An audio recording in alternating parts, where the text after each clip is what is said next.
नाम मिथिलेश सिंह है और आज मैं आया हूँ दिल्ली के स्कूल में। आज मैं दिल्ली के स्कूल के इंफ्रास्ट्रक्चर के बारे में बात नहीं करूँगा क्योंकि आप सब जानते हैं दिल्ली की शिक्षा व्यवस्था हमेशा केंद्र में रहा है। लेकिन आज मैं बात करने जा रहा हूँ स्पेशल एजुकेशन, जो सबसे संवेदनशील मुद्दा है जिस पे बहुत कम बात होती है।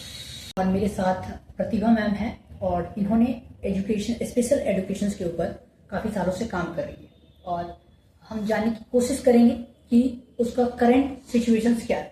सबसे पहले मैम आप मुझे ये बताइए कि स्पेशल एजुकेशन क्या होती है, सामान्य शब्दों में बताएं ताकि आसानी से लोगों को समझ आए। जी देखिए, स्पेशल एजुकेशन से मेरा मतलब है ऐसे बच्चों की शिक्षा जो एक शब्द है CWSN, child with special need या विशेष आवश्यकता वाले बच्चे, उनकी शिक्षा, उनकी मदद, उनको जो सहायता की जरूरत है उनकी, ताकि वो अपने जो भी पोटेंशियल उनके पास है वो बेहतर से बेहतर उसका लाभ उठाकर सीख सके। और वो कई मायनों में देखी जाती है, जिसमें ADL बोले तो डेली लिविंग की जो एक्टिविटीज होती है, ब्रशिंग, टॉयलेट ट्रेनिंग और ड्रेसिंग, ये सारी चीजें भी आती है। ये सारी भी विशेष शिक्षा में आती है। और कोई बच्चा ऐसा है जिसको नीड है साइन लैंग्वेज सीखने की, या कोई बच्चा ऐसा है जिसको ब्रेल सीखने की जरूरत है, तो ये सारी चीजें जो है विशेष शिक्षा में आती है। ओके, बहुत बहुत शुक्रिया। अब ये बताइए मुझे कि खास तौर पे कि एज ए टीचर आपको स्पेशल चाइल्ड को ट्रेन करने में, उसको पढ़ाने में किस तरह की कठिनाइयों का सामना करना पड़ता है? बहुत सारी तरीके की कठिनाइयों का सामना करना पड़ता है। हमारे पास बहुत सारी चुनौतियां होती है। उनमें से सबसे पहली जो होती है कि सबसे पहला बच्चा, हमारे पास स्क्रीनिंग टूल हमारे पास नहीं है, सबसे बेसिक। और अगर बच्चा हमारे पास स्क्रीन आउट हो भी गया तो बहुत लेट हो जाता है। कई बार बच्चा हमारे पास 10, 11 साल, 12 साल ऐसे हमारे पास बच्चा आ रहा है कि स्क्रीन होके इसको कोई लर्निंग डिसेबिलिटी है या कोई इंटेलेक्चुअल डिसेबिलिटी है, डेवलपमेंट डिले है, ब्लड डिसऑर्डर है। तो सबसे पहली बात तो ये पता नहीं चल रही। अगर पता चल गई तो पेरेंट्स मानेंगे नहीं कि ये तरह की डिसेबिलिटी। मुझे ये बताइए कि सबसे पहली बात कि ये प्रॉब्लम को फाइंड आउट करने की क्या पैरामीटर है?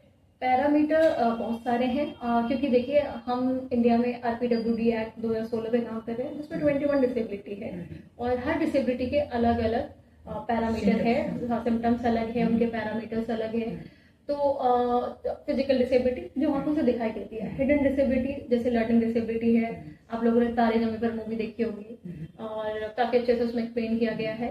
और उसके अलावा ब्लड डिसऑर्डर है, बहुत सारे हेमोफीलिया, थैलेसीमिया, ये सारी डिसेबिलिटी ऐसी है जो आपको दिखाई नहीं देती। और जो जनरली ऑटिज्म है आजकल चल रहा है, आपने अगर माय नेम इज खान देखी है या बिग बैंग थ्योरी है, कई सारी मूवीज है या कई सारे शोज में इस तरह की डिसेबिलिटी को दिखाया गया है।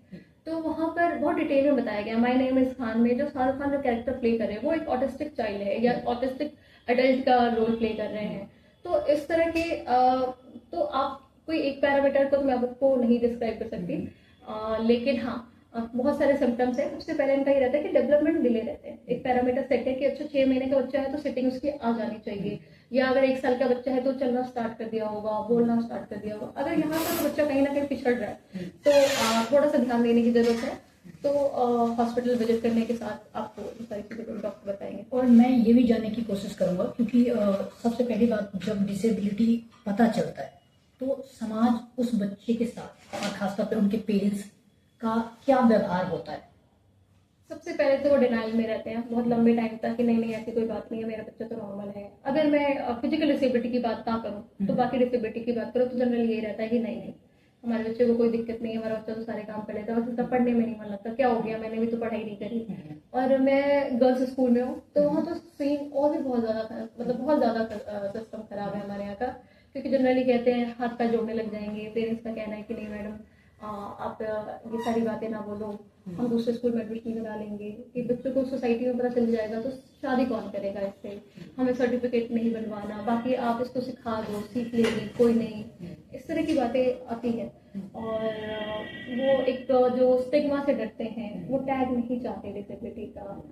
और नहीं, सोसाइटी का प्रेशर है। कहने का मतलब ये है कि डिसेबल बच्चे को पहले तो अपने पेरेंट्स ही स्वीकार नहीं करते हैं और समाज भी स्वीकार नहीं करते हैं। तो आप मुझे बताइए कि टीचर्स, एज ए टीचर्स के तौर पे कि मैं अगर डिसेबल टीचर्स की जो ट्रेनिंग होती है, BEd होता है, तो मैं यूरोप के स्कूल या यूएस के स्कूल्स और इंडिया के स्कूल्स की बात करूँ तो दोनों में किस तरह का अंतर है? क्या क्वालिटी ऑफ ट्रेनिंग क्या इंडिया में उसी तरह से दी जाती है? सर कंपैरिजन ही नहीं है, आप बहुत गलत कंपैरिजन कर रहे हैं। पहली बात तो ये इंडिया में अभी तक, अगर मैं दिल्ली की बात करूँ तो दिल्ली में तो फिर सिनेरियो थोड़ा सा डिफरेंट है और बहुत अच्छे हैं कंडीशन, लेकिन बाकी इंडिया की बात की जाए तो वहाँ टीचर्स ही नहीं है। जिस तरह आपने अपने स्कूल्स में देखा होगा कि आपके पास एसएसटी, साइंस, हिंदी, हर सब्जेक्ट का अलग टीचर है, लेकिन हमारे इंडिया में अभी तक ऐसा कोई प्रोविजन ही नहीं है कि स्पेशल एजुकेटर आपको वीआई का अलग मिल जाएगा। हमारी ट्रेनिंग होती है, कुछ सर्टेन डिसेबिलिटी पे हमारी ट्रेनिंग होती है, अलग अलग डिसेबिलिटी पे, लेकिन हम अभी भी इंडिया में अगर कहीं पर रिक्रूटमेंट हो रही है तो उनकी जो उनकी डिजायर लिस्ट होती है उसमें ये रहता है कि आपने बीएड स्पेशल किया हुआ। कुछ स्टेट ने ये इनिशिएटिव लिया है कि वो अलग से निकाले, लेकिन वो बहुत कम है। और दूसरा, जहाँ पे भी जिन स्टेट्स की मैं बात करूँ, एक दो मैंने कहीं देखा था तो उनमें यही है कि वो पूरे क्लस्टर में, पूरे डिस्ट्रिक्ट में ऐसे उन्होंने बांटा हुआ है, एक पोस्ट रहेगी, 2 पोस्ट रहेंगी, तो इस तरह से तो बच्चों तक जस्टिस नहीं हो पाएगा।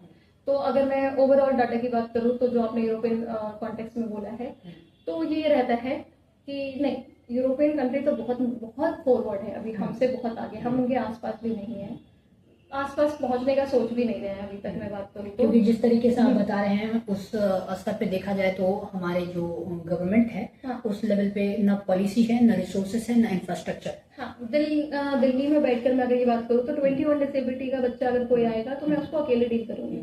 मेरी स्पेशलाइजेशन एचआई से है, हियरिंग इम्पेयरमेंट, और मेरे पास वीआई का बच्चा आ रहा है, मेरे पास थैलेसीमिया का आ रहा है, मेरे पास आईडी का आ रहा है, इंटेलेक्चुअल डिसेबिलिटी या ऑटिज्म का आ रहा है, स्पेसिफिक लर्निंग डिसेबिलिटी का आ रहा है, तो सबको मैं ही डील करूंगी।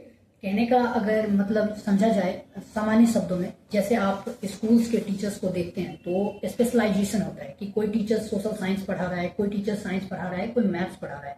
ठीक उसी तरह से डिसेबल चाइल्ड में भी कैटेगरी होती है और वो डिफरेंट कैटेगरी होते हैं। 21 कैटेगरी के तौर पे देखा जाता है 21। हाँ जी।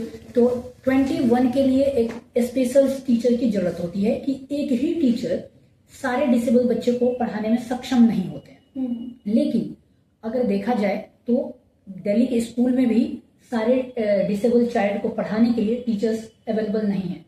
नहीं है सर, नहीं है। अब मेरी किस्मत बहुत अच्छी है तो मेरे स्कूल में जो मेरा कलीग है वो डिफरेंट डिसेबिलिटी से स्पेशलाइज हो सकता है। जैसे मैं चाई से हो तो हो सकता है मेरी कलीग आईडी से हो या वीआई की हो, तो उससे हमें हेल्प मिल जाती है। बट जनरली हम इस चीज पे बहुत ज्यादा श्योरली नहीं वो कर सकते, रिलाई नहीं कर सकते कि आपके साथ हर बार ऐसा हो। फिर भी अगर मेरे को 2 टीचर मिल भी रहा है तो बाकी 21 डिसेबिलिटी के साथ हम जस्टिस नहीं कर पा रहे। मान कुछ कैटेगरी को हम कैटर कर सकते हैं, एचआई हूँ तो मैं कई सारी डिसेबिलिटी के साथ डील कर सकती हूँ, या आईडी में किसी ने स्पेशलाइजेशन किया है तो वो ऑटिज्म हो गया या कुछ एरियाज में कर सकता है, पर पूरी तरीके से नहीं। ओके, तो अगर दूसरी तरह ये भी देखा जा सकता है कि हम अगर कैपिटल ऑफ इंडिया में हैं और कैपिटल ऑफ इंडिया की स्कूलों में अगर इस तरह की स्थिति है, तो आप कभी ग्रामीण क्षेत्रों के बारे में आपकी क्या ऑब्जर्वेशन रही है, उसके बारे में थोड़ा सा आप मुझे बताइए। ग्रामीण क्षेत्रों में सर इस लेवल पे तो कोई काम अभी हुआ नहीं है, बहुत ज्यादा जरूरत है। मैं बहुत छोटे गांव से बिलोंग करती हूँ, बिहार के बहुत छोटे डिस्ट्रिक्ट से, और वहाँ पे मेरा 1-2 बार, अगर मैं बचपन की बात करूँ जो कि बहुत ज़्यादा पुरानी बात नहीं है, अगर मैं 10-15 साल का भी डाटा लूँ तो वहाँ पे अभी भी लोग डिसेबिलिटी को नहीं समझते हैं या उनको पढ़ाया जा सकता है ऐसी कोई बात उनके दिलो दिमाग में दूर दूर तक नहीं है। उनको अभी भी लगता है कि अच्छा ये ग्रहण लग गया होगा तो इसलिए इसके घर से बच्चा पैदा होगा, इनके तो कर्म ऐसे है, पिछले जन्म का कर्म है, इस तरह के माइंडसेट अभी भी है कि पिछले पूर्व जन्म का परिणाम है कि इस तरह का बच्चा पैदा हुआ है। और अगर पैदा हो गया तो उसको छोड़ दिया जाता है कि बेसिक काम का सिखा दो, घास वास करना, गाय वाय को चराना, ताकि ये सारी चीजें कर सके और उनसे मैक्सिमम काम लिया जाता है फिजिकल लेवल। बट उसको किसी भी तरह का इमोशनल सपोर्ट और जो भी नीड्स है उसकी, उस तरह का कोई, मुझे तो नहीं लगता। मैं अगर मैं पिछले 10-15 सालों में जो मेरा विजिट रहा है अपने होम टाउन, वहाँ पे मैंने ऐसा कुछ ऑब्जर्व किया। और रही बात पॉलिसी की, तो भी कुछ सालों में, पिछले 2-3 सालों में जो रिक्रूटमेंट रूल देखे हैं उसमें उन्होंने निकालना स्टार्ट किया है कि इस तरह की कोई चीज़ है, एग्जिस्ट करती है, पर उसका डाटा बहुत ज़्यादा कम है। आप जानते हैं, अगर मैं बिहार की बात करूँ तो बिहार जैसे पॉपुलेशन में, इतने बड़े पॉपुलेशन वाले एरिया में अगर एक टीचर आ भी रहा है डिस्ट्रिक्ट में, और तो आप खुद ही How बताइए can कि manage? कैसे कर manage सकते होगा। मैनेज कैसे कर सकते हाँ, पॉसिबल? लॉजिकली वो पॉसिबल ही नहीं है। तो वो सारी चीजें हैं। एज ए टीचर आपको क्या लगता है कि इस पे किस तरह की पॉलिसी और क्या चेंजेस करने की जरूरत है? एज ए टीचर बहुत सारी चेंजेस है। सबसे पहले मैं दोबारा से वहीं से शुरू करूंगी कि एक तो अवेयरनेस की जरूरत है, ताकि ऐसे केसेस आए कम। मदर्स को ट्रेन किया जाए, यंग जो गर्ल्स हैं, पेरेंट्स हैं, उनको ट्रेन किया जाए कि आप किस तरह से इस तरह की चीजों से बच सकते हैं। डिसेबिलिटी को जन्म ही ना लेने दिया जाए, से बच सकते तो हैं। मुझे ये एक बताइए second, हाँ। मुझे ये बताइए कि डिसेबल्ड पर्सन जो बच्चे जो पैदा होते हैं क्या उसके बायोलॉजिकल प्रॉब्लम की वजह से? बायोलॉजिकल फैक्टर होते हैं और बहुत सारे फैक्टर होते हैं। एनवायरनमेंट का भी होता है और जनरली कई सारे एक्सीडेंट होते हैं जो कि तब होते हैं जब मदर्स बच्चे को जन्म दे रही होती है और डिलीवरी के टाइम पर किसी तरह की चोट, किसी तरह का स्ट्रेस या कोई ड्रग, इन सारी चीजों का इम्पैक्ट बहुत ज्यादा पड़ता है। और उसके अलावा जन्म से लेकर 2 साल तक में जो टाइम होता है, उस टाइम पे भी बहुत सारे केसेस देखने होते हैं कि अच्छा बच्चा नॉर्मल पैदा हुआ है लेकिन उस टाइम पे कोई एक्सीडेंट होता है, कोई केयरलेसनेस हो गई पेरेंट्स से, क्योंकि अवेयरनेस नहीं है। अगेन बात वही आ रही है कि अवेयरनेस नहीं है। और मदर जो है वो अंडर 18 है, मेल न्यूट्रिशन का शिकार है, और जो पेरेंट्स है, फादर है या मदर, दोनों में से कोई भी ड्रग एडिक्ट है, स्मोकिंग या अल्कोहल की हिस्ट्री है, तो इस तरह के केसेस में बहुत सारी ऐसी चीजें देखने को मिलती है। ओके, जो है और मैं एक दूसरी पर्सपेक्टिव और दूसरा एक पॉइंट जो है ब्लड डिसऑर्डर के केस में देखा जाए, जो ये फैमिली में शादियां होती है सेम फैमिली में, तो और जैसे कई सारे ब्लड डिसऑर्डर का हमें पता ही होता है, बहुत जेनेटिक डिसऑर्डर हम नहीं पता चलते हमें। तो जब अब अगर हम पहले की बात करें तो हम नहीं कर सकते हैं, लेकिन अब तो हम कर सकते हैं ना। तो शादी से पहले थोड़ा सा आपका ब्लड टेस्ट कराना है कि अगर हम सेम थैलेसीमिया की बात की जाए, तो अगर मैं थैलेसीमिया माइनर हूँ और मेरा हस्बैंड भी थैलेसीमिया माइनर है, तो मेरे केसेस बहुत 99% चांसेस बढ़ जाते हैं कि मेरे बच्चे के थैलेसीमिया मेजर हो जाएगा, जो कि बहुत लाइफ थ्रेटनिंग कंडीशन है। और मुझे नहीं लगता सर्वाइवल पॉसिबल है एक नॉर्मल फैमिली। कहने का मतलब आपका है कि कुंडली ना मिलाया जाए, कुंडली मिलाने से पहले जो है ब्लड टेस्ट करवाना है, ब्लड टेस्ट कराया जाए। तो आप मुझे ये बताइए कि एज अ टीचर्स जो आपके पास डिफरेंट टाइप्स के बच्चे आते होंगे, उन सबके जो सिम्टम्स की बात आपने कर ही दिया, लेकिन एज अ टीचर्स किस तरह की चैलेंजेस होता है उनके पेरेंट्स को और समाज को और बच्चे को ट्रेन करने में? बिल्कुल होती है। टीचर्स, समाज और पेरेंट्स, तीनों आपने एक साथ कह दिया। सबसे पहली बात तो जब बच्चा स्कूल में आता है, पहले पेरेंट्स नहीं मानते हैं, बहुत लंबा टाइम लग जाता है, बहुत लंबा टाइम, आप मान के चलिए 2-2, 3-3 साल हो जाते हैं।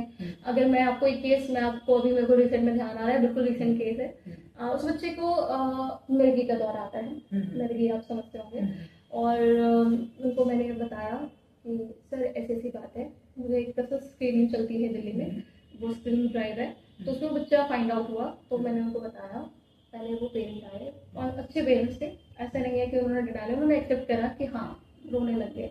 फिर उन्होंने काफी 2 काउंसलिंग के बाद उन्होंने बताया कि सर हमने आपसे ये बात छुपाई कि हमारे बच्चों को मिर्गी का दौरा आता है।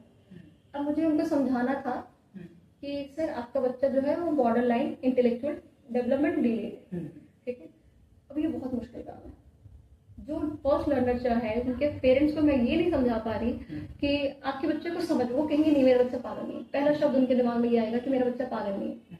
फिर उनको मुझे बताना पड़ता है मैं पागल की बात नहीं करी।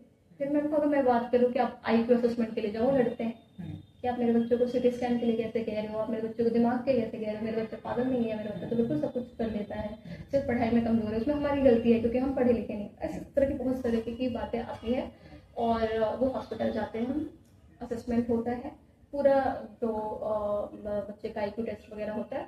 ओरली वो डॉक्टर से पूछते होंगे कि सर मैम मतलब हमारे बच्चे को कोई दिक्कत है, स्कूल में ऐसा बोला।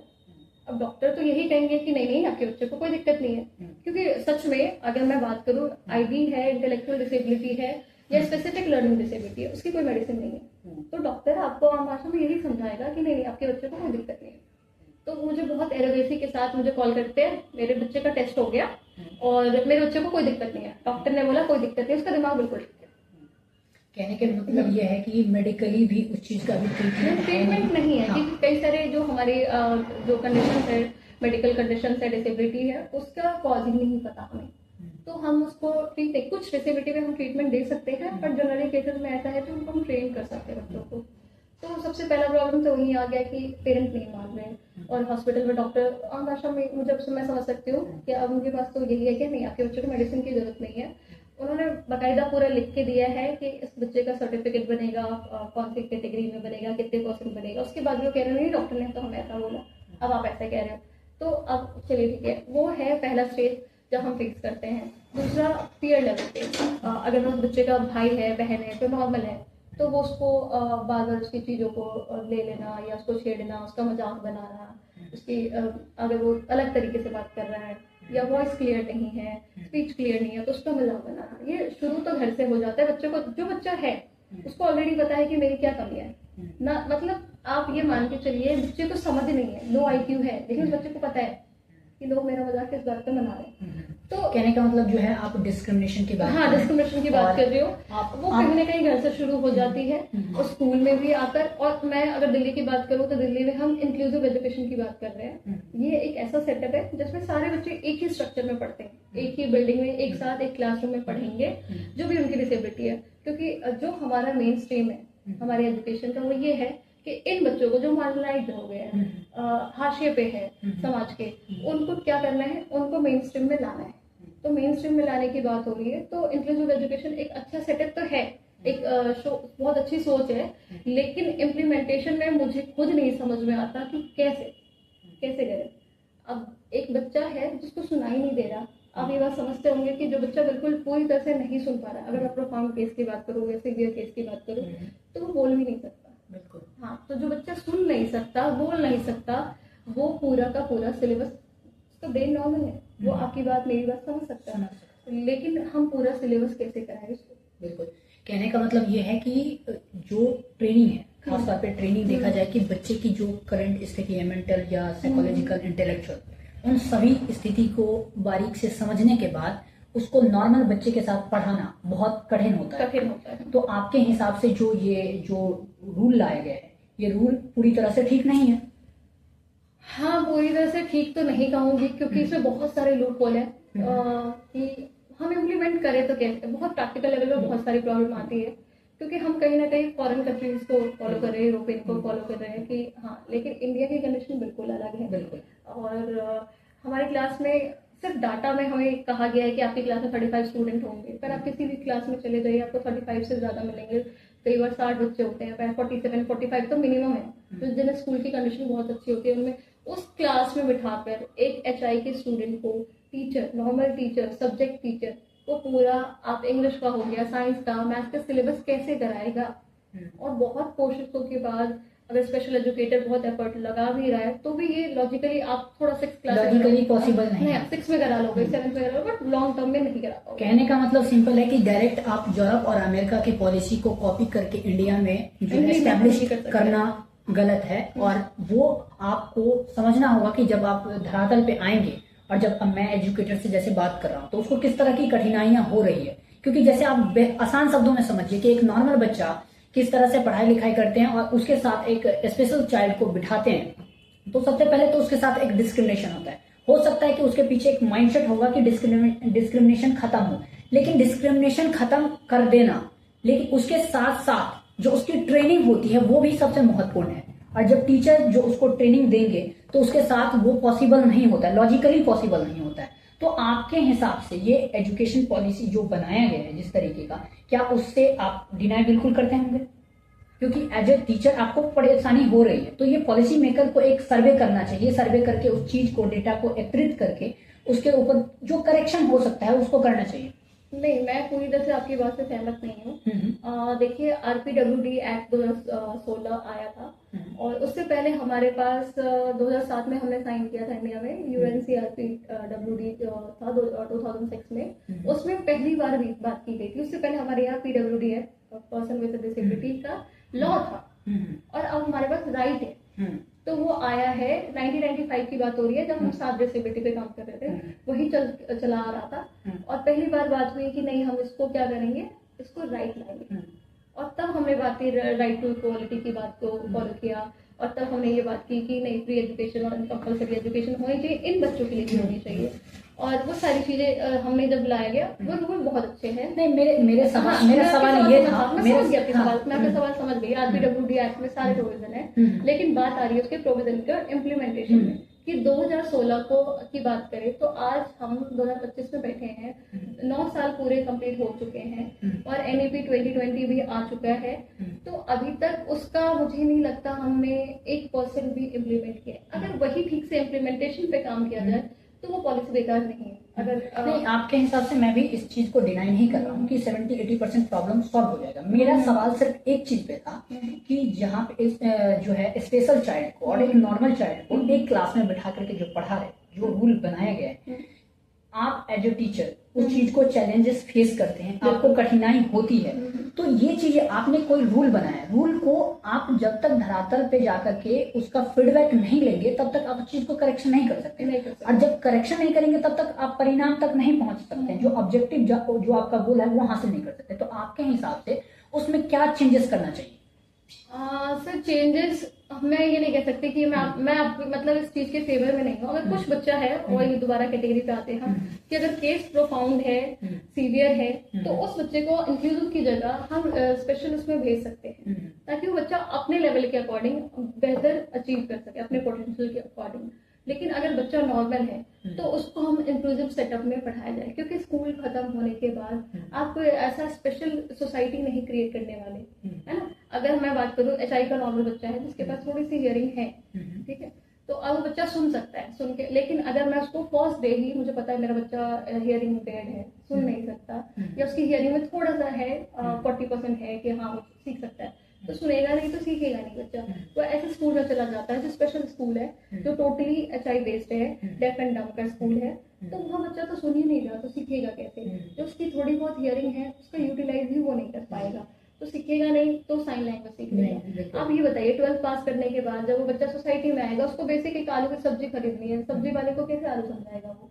साइन लैंग्वेज उस बच्चे को आती है, सब्जी वाले को तो नहीं आती है। या अपनी सोसाइटी अगर अपने रिलेशन में भी वो जा रहा है, रिलेटिव में, सबको साइन लैंग्वेज नहीं आती, बहुत टफ लैंग्वेज है ये। मैं खुद हियरिंग इम्पेयरमेंट से हूँ, लेकिन मुझे साइन लैंग्वेज नहीं आती है। और हाँ, अगेन ये बात आती है, मेरा कॉलेज इस चीज को प्रमोट नहीं करता था। अलग अलग थ्योरी पे बेस्ड होते हैं कॉलेज, तो उनका मानना था कि अगर हमें किसी बच्चे को साइन लैंग्वेज सिखा दी तो बच्चा हियरिंग पे फोकस ही नहीं करेगा। तो बेसिक साइन लैंग्वेज मुझे आती है, लेकिन वो सिर्फ बेसिक है, बहुत बेसिक। तो कहने का मतलब यह है कि इसकी जो एजुकेशन ट्रेनिंग है उसमें भी उसको एनालाइज करके उसमें इम्प्लीमेंट करना चाहिए, और सर्वे इस बात पे जरूर करना चाहिए, स्कूल में आकर के टीचर से बात करना चाहिए। और जैसे मैं आपसे बात करके समाज को ये मैसेज देना चाहता हूँ और पॉलिसी मेकर्स को भी कि आप इस चीज को ध्यान केंद्रित करें और जो चैलेंजेस है उसके ऊपर थोड़ा सा इम्प्लीमेंटेशन करें। प्रतिभा मैम, आपको मेरे साथ जुड़ने के लिए, अपना कीमती वक्त निकालने के लिए बहुत बहुत धन्यवाद।